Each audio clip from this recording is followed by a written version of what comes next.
Thank you very much for having me here. And as you see from the title, and since I'm a cyanobacteriologist, I welcome you to the first presentation in which there were absolutely no fish involved. Sorry for that. But I'll talk about microorganisms, and I will start with the cliches, why they're important, because they are important because of their biomass, which is huge, because of their ability to participate in every global biogeochemical cycle, because of their roles as decomposers in the oceans, because they're responsible for nearly all photosynthesis that occurs in the ocean and like 25% of the world's oxygen, and because we know now that they drive changes in every global system. So the last decade has been very enlightening in terms of what the genomic and metagenomic era has brought into light, starting from the Tara Ocean exhibition and then recovering thousands of genomes and metagenomes from microorganisms and getting details like this one, or impressive enlightening such as this paper that says that each drop of seawater contains much of the global prokaryoplankton pangenome in its drop of seawater, again, and each genome is unique, implying limited clonality within prokaryoplankton populations. So we got to know many more information that we've thought of with the genomic and metagenomic era, but still we're missing something, and I'm trying, my talk today will be about what we're missing, and I will focus on cyanobacteria because I'm a cyanobacteriologist, and cyanobacteria thrive in aquatic ecosystems, but they're also in terrestrial, in extreme environments, which they love, and into more or less every environment. So what do we know on the genomic part of cyanobacteria is that we have a small fraction of the genomes, like less than 1% of all prokaryotic genomes sequenced, about 4,000 cyanobacteria genomes, out of which one third is the picoplanktonic oceanic Prochlorococcus. So the overall genomic diversity is seriously underexplored. What else we know is that habitat adaptation has shaped the genomic properties of cyanobacteria, not only in terms of the genome size, as you see here, the difference between marine, freshwater, and terrestrial cyanobacteria, but also in terms of their metabolic functions, as we've seen that hundreds of genes are strongly associated with specific habitats. So there is what I tend to call the unknown unknown concerning genomes, concerning compounds, but also concerning taxa. And I'll focus on this because this is something that we don't get, is probably the only thing that we don't get from this large-scale metagenomic analysis. And this novel information, or where you can find it, is mostly concentrated on the less explored environments or the poorly investigated taxa, if you look into taxa. So when I like 10 years ago, when I started thinking of what we should do on filling the gap, is what could be the easily reached underexplored environments. So then we ended up into, concerning the marine realm, of course, the sponges, the littoral zone, or the marine caves. So we had to start from somewhere, and when I was thinking where to start from, then the answer came from friendship. So I was really good friends with Professor Eleni Vultsiadou, who's now emeritus, emerita professor. You heard about her from Thanasis this morning and her job in Aristotle works and recovering the animals, the fishes, the sponges, the invertebrates. So after discussing 10 years of what we could do, she was doing sponges, I was doing cyanobacteria. Can we do something together? So we say, okay, let's try to do what this combination would come up into, and we started identifying the gaps.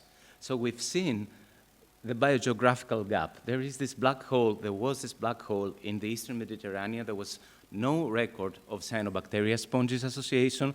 So we thought, okay, this is a good place to start digging. And then, this is, by the way, a global assessment of the cyanobacteria sponges associations that we did in order to actually see the gap. And then we looked into the taxonomic diversity. And this is where we found out that all these large-scale metagenomic analyses that they have been made in the past, they were mostly, the resolution was at the phylum. There was phylum-wide resolution. So you would get something as general as cyanobacteria out of the many phyla existing in the sponges. It was still very important because there were many novel phyla recovered from sponges that we didn't know of. But if you focus on cyanobacteria, then the most general information you had was just cyanobacteria, or the Picomplactonic Synechococcus, or some of the this Candidatus Synechococcus spongiarum that we haven't still yet isolated. So we didn't have specific species or genus level information. So we decided that we will not do metagenomic work, that we will try to isolate strains and see the actual organisms like in the species level.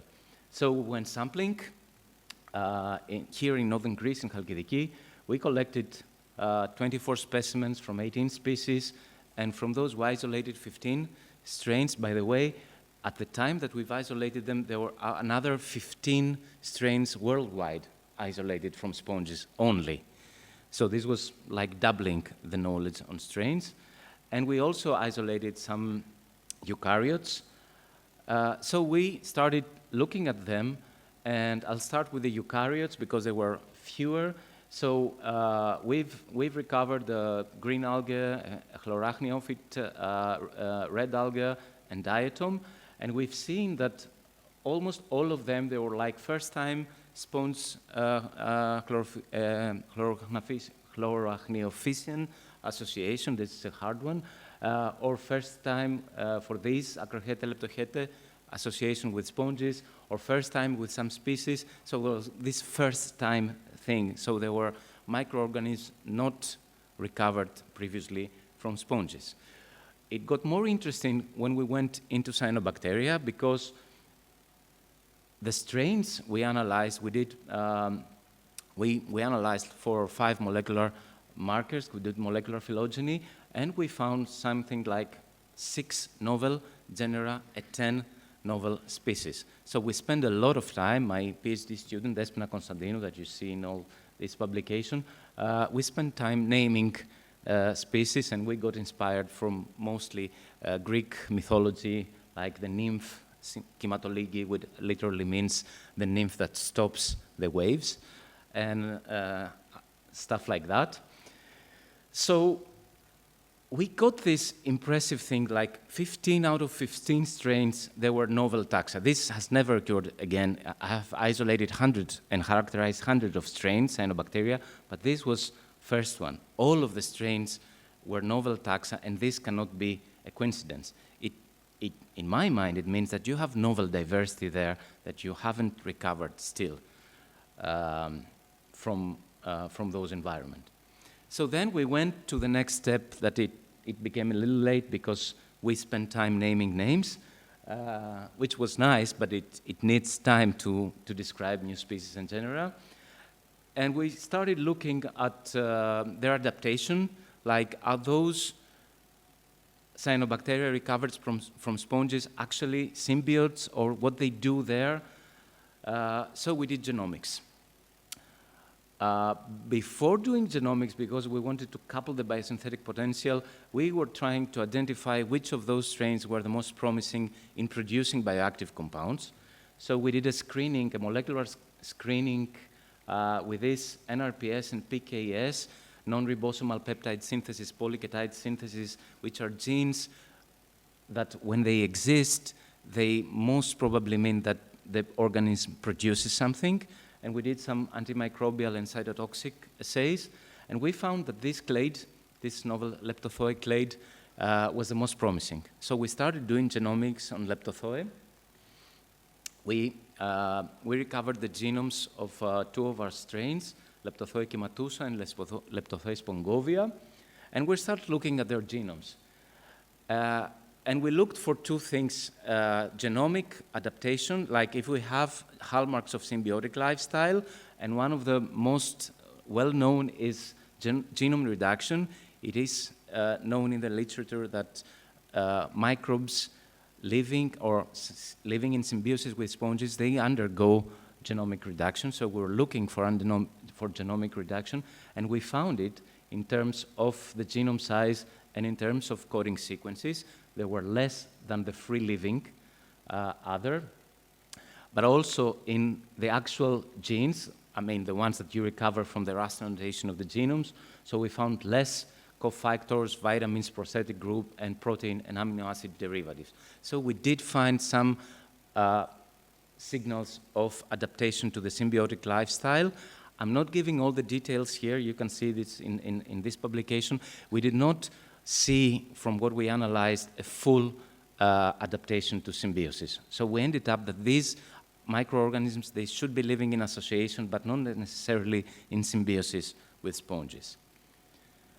And then we wanted to see what happens in the marine benthic filamentous cyanobacteria in terms of biosynthetic gene clusters.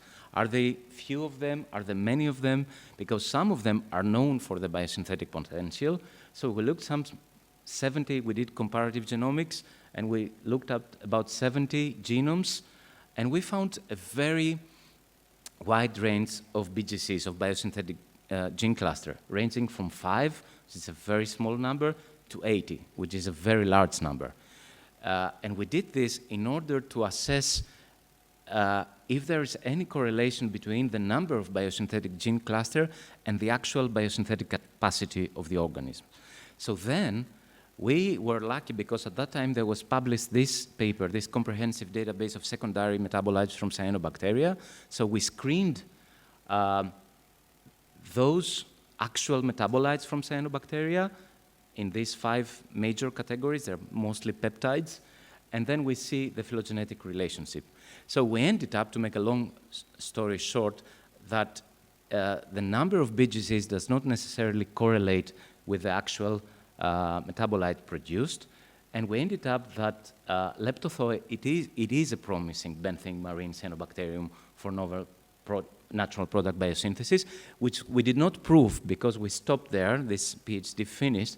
But after 3 years, this was a publication that came up a few weeks ago in JACS, they have found in 3 other Leptothoe strains coming from all over the world, from the Red Sea, from the Philippines, and from the Atlantic Ocean near Portugal, if I'm not wrong.